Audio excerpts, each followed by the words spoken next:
ये देखो, टाइगर है तो टाइगर ही बोलेंगे ना। एकनाथ शिंदे साहब टाइगर ही है, इसलिए उनको टाइगर ही कहेंगे। देखो, उभाटा के बहुत से लोग जो विधायक है, पूर्व विधायक है, जो जिलाध्यक्ष है, पार्षद है, वो सैनिक हैं, कार्यकर्ता है, वो अभी उद्धव ठाकरे को छोड़ के एकनाथ शिंदे साहब के नेतृत्व में अभी सब लोग प्रवेश कर रहे हैं। आज ही संभाजी नगर के 9 नगर सेवक वहाँ प्रवेश कर रहे हैं एकनाथ शिंदे जी के नेतृत्व में। रोज लाइन लगी है, अभी वो खाली होने वाला है। कांग्रेस के दरवाजे के बाहर खड़े रह के कांग्रेस की जो गुलामी कर रहे हैं, इससे शिवसैनिक नाराज़ है, पदाधिकारी नाराज़ है। अपनी वोट बैंक, माइनॉरिटीज़ के वोट बैंक के लिए हिंदू हृदय सम्राट शिवसेना प्रमुख बाला साहेब ठाकरे ऐसे भी बोलने को उनको शर्म आती है। तो फिर क्या करेंगे शिवसैनिक? जो शिवसैनिक है, जो बाला साहेब ठाकरे जी को विचार को मानते हैं, वो लोग जरूरी हमारे पास आएंगे। तो मकसद ये है कि 9 सांसद हैं, उनमें से 6 अगर आपके टच में हैं उद्धव कैंप के। देखो, जो शिवसैनिक है वो हमारे टच में है और हमारे पास आएंगे, जरूर आएंगे। कब तक? अगले सेशन से पहले या इसी 1 हफ्ते 2 हफ्ते के भीतर? आगे देखो होता है क्या। तो देखिए, अभी आप सुन रहे थे शिवसेना नेता नरेश महस्के को, जो साफ तौर पे बता रहे हैं कि जो उद्धव गुट है वो किस तरह से टूट रहा है। जो विधायक हैं वो संपर्क में हैं शिंदे गुट के, वो शिंदे को टाइगर कह रहे हैं। लेकिन सवाल तो यही है कि क्या असंतोष है उद्धव ठाकरे के साथ? क्या उनके विधायक रहना नहीं चाहते हैं, या उनको ऐसा लग रहा है कि जो उद्धव ठाकरे का नेतृत्व है वो उनके लिए कुशल नहीं है? बहुत सारे ऐसे सवाल उठ खड़े हुए हैं जो विधायकों के संपर्क में आने की खबर के साथ अब इस ओर इशारा कर रहे हैं। क्या उद्धव गुट टूट रहा है? जो विधायक है वो क्या साथ नहीं रहना चाहते हैं? और कितना बड़ा नुकसान अगर ऐसा होता है तो?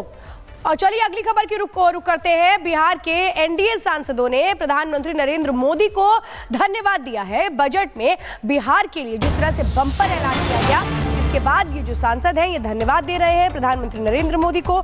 चूंकि मखाना बोर्ड की बात हुई थी, खास तौर पे जो विशेष बातें हैं बजट में, उसमें सबसे अहम था वो फैसले जो लंबे समय से रुके हुए थे बिहार को लेकर के, जिसमें लंबे वक्त से मांग थी कि मखाना बोर्ड का गठन किया जाए और उसके जरिए रोजगार को बढ़ावा दिया जाए। क्योंकि बहुत सारी ऐसी चीजें हैं बिहार से जुड़ी हुई जो शायद बहुत पीछे हट रही हैं। और ये हम तस्वीरें दिखा रहे हैं। देखिए किस तरह जो सांसद हैं, 30 सांसद जो प्रधानमंत्री से मिले और बिहार को लेकर जो बजट में ऐलान हुआ है उसको लेकर उन्होंने बधाई दी प्रधानमंत्री को।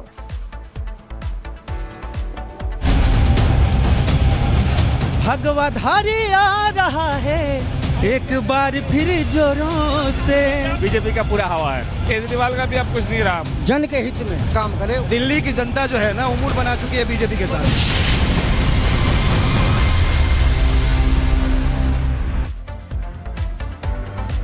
और देखिए कुछ ही घंटों का वक्त बचा है, पता चल जाएगा कि दिल्ली में किसकी सरकार बन रही है। लेकिन इसी बीच आपको पहले एक बड़ी खबर बता दें, केजरीवाल के आवास पर आम आदमी पार्टी के जो उम्मीदवार है वो पहुंच रहे हैं। और आपको बता दें सभी 70 उम्मीदवारों की मीटिंग आज बुलाई गई है। नतीजों से पहले आम आदमी पार्टी की ये बड़ी बैठक है और इस वक्त आपको बड़ी खबर के तौर पर जानकारी दे रहे हैं कि उम्मीदवारों के पहुंचने का सिलसिला लगातार जारी है। कुछ तस्वीरें इस वक्त हम आपको दिखा रहे हैं। देखिए कौन कौन अभी तक पहुंच चुका है, कौन पहुंच रहा है। रिएक्शन लेने की कोशिश कर रही है मीडिया, लेकिन अभी तक फिलहाल कुछ बात करते हुए नजर नहीं आ रहे हैं। ये केजरीवाल ने सभी 70 उम्मीदवारों की मीटिंग बुलाई है और लगातार नेता पहुंच रहे हैं। देखिए इस वक्त आपको बता दें नतीजों से पहले आम आदमी पार्टी ने ये बैठक बुलाई है। गणेश सीधे इस वक्त हमारे साथ जुड़ चुके हैं। गणेश, क्या मुद्दा है इस बैठक का? क्योंकि नतीजे तो अभी कल आने हैं, लेकिन एग्जिट पोल ने बहुत कुछ बता दिया है। क्या इसके बाद एक बेचैनी है जिसको लेकर ये बैठक? देखिए कल 8 तारीख है और लगभग अब यूँ कहें कि 17 से 18 घंटे का समय बचा हुआ, जब उसके बाद नतीजों या यूँ कहें 8 बजते ही जैसे रुझान आने की शुरुआत हो जाएगी। लेकिन उससे पहले आम आदमी पार्टी के राष्ट्रीय संयोजक अरविंद केजरीवाल ने अपने आवास पर अपने सभी 70 प्रत्याशियों को यहाँ पर चाय पर बुलाया। चाय पर बुलाने के मकसद ये है कि चर्चा की जाएगी किस तरीके से क्या रणनीति होगी आगे की। और देखिए जिस तरीके से जो यहाँ पर कहा गया है कि जितने भी जो करीबन आम आदमी पार्टी के जो सांसद है संजय सिंह, कल उन्होंने करीबन 4:15 बजे का वक्त था जब प्रेस कॉन्फ्रेंस की और उन्होंने कहा कि हमारे 7 ऐसे प्रत्याशी हैं जिन्हें बीजेपी खरीदने की कोशिश कर रही है। बीजेपी उन्हें 15 करोड़ रुपए का ऑफर दे रही है। तो उसके बाद राष्ट्रीय संयोजक अरविंद केजरीवाल ने कहा कि करीब 16 ऐसे प्रत्याशी हैं जिनके संपर्क किया गया है। तो उसके बाद एक बात जो तमाम वो नेता हैं, चाहे मुकेश अहलावत हो, प्रेम चौहान हो, विनय मिश्रा, उन तमाम नेताओं ने कहा कि हमसे संपर्क किया गया है, लेकिन हम टूटेंगे नहीं, हम एकजुट रहेंगे। उसी के सिलसिले को लेकर आज आम आदमी पार्टी के राष्ट्रीय संयोजक अरविंद केजरीवाल के आवास पर बैठक चल रही है, आगे की रणनीति बनाई जा रही है। तमाम विधायक पहुंच चुके हैं। मौजूदा दिल्ली की मुख्यमंत्री आतिशी अंदर मौजूद है, मनीष सिसोदिया मौजूद है, प्रेम चौहान जिन्हें कॉल आई थी जो बता रहे थे वो मौजूद है, विनय मिश्रा है द्वारिका से जो आम आदमी पार्टी के प्रत्याशी है वो मौजूद है, संजीव झा जो बुराड़ी से प्रत्याशी है वो मौजूद है, शैलेंद्र शेट्टी जो शहादरा से प्रत्याशी है वो मौजूद है, छतरपुर से जो ब्रह्म सिंह तंवर जो आम आदमी पार्टी के प्रत्याशी है वो मौजूद है। तमाम जिस तरीके से यूं कहे कि आम आदमी पार्टी के जो 70 विधानसभा के सभी प्रत्याशी हैं लगभग वो अंदर मौजूद है और अंदर मंथन चल रहा है, आगे की रणनीति बनाई जा रही है। सांसद संजय सिंह और संगठन मंत्री संदीप पाठक वो मौजूद है। अब ये देखिए ये दुर्गेश पाठक अब आ चुके हैं, अब वो भी यहाँ पर अंदर जाएंगे। गणेश आगे आप लगातार बता रहे हैं कि कौन कौन आ रहा है और देखिए लगातार आपकी टीवी स्क्रीन पर तस्वीरें भी है। और गणेश ये जानकारी दीजिएगा कि आखिरकार इस मीटिंग के क्या मायने निकाले जाए। और दूसरा, अरविंद केजरीवाल की तरफ से कल ही बड़े आरोप भी लगाए गए थे बीजेपी पर। देखिए इस मीटिंग के मायने ये लगाया नहीं, सोचिए कि इस मीटिंग के जरिए सभी जो प्रत्याशी हैं उन्हें एकजुट करने की कोशिश की जा रही है। और सभी ने अरविंद केजरीवाल ने जिस तरीके से कहा कि हमारे प्रत्याशियों को, हमारे उम्मीदवारों को बीजेपी के नतीजे से पहले तोड़ने की कोशिश करिए। साफ तौर से यूं है कि अब एक तरीके से रणनीति तैयार की जा रही है, कोई भी न टूटे, कोई भी न छटके। और साथ ही कहा उन्होंने अरविंद केजरीवाल ने, जब बीजेपी को एग्जिट पोल में कह रही है कि सरकार बन रही है तो हमारे प्रत्याशी हमारे उम्मीदवार से क्यों संपर्क कर रहे हैं। लगातार यूं कहें कि अब एक तरीके से नई पॉलिटिक्स देखने को मिल रही है।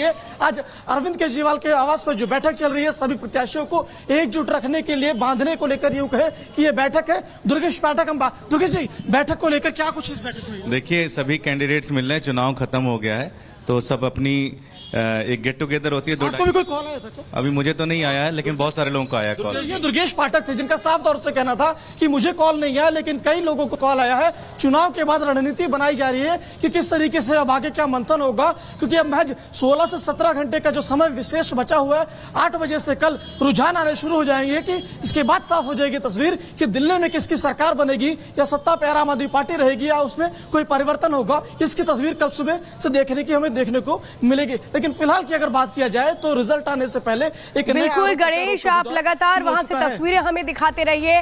तो दिल्ली का जनादेश आने में अब 18 घंटे से भी कम का वक्त बचा है।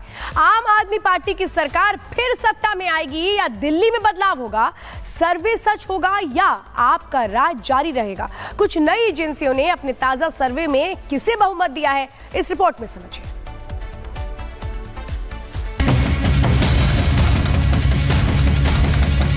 एग्जिट पोल में तो साफ दिख रहा है कि दिल्ली से आम आदमी पार्टी की विदाई तय हो गई। बीजेपी बहुमत के साथ सरकार बनाने वाली है दिल्ली में। नई दिल्ली से भी चुनाव हार रहे हैं केजरीवाल जी। मोदी जी की लहर पूरे दिल्ली में है और वो मुझे पूरा आश्वासन है कि 40 से 50 सीटें इनकी आ जाएंगी। इस बार दिल्ली में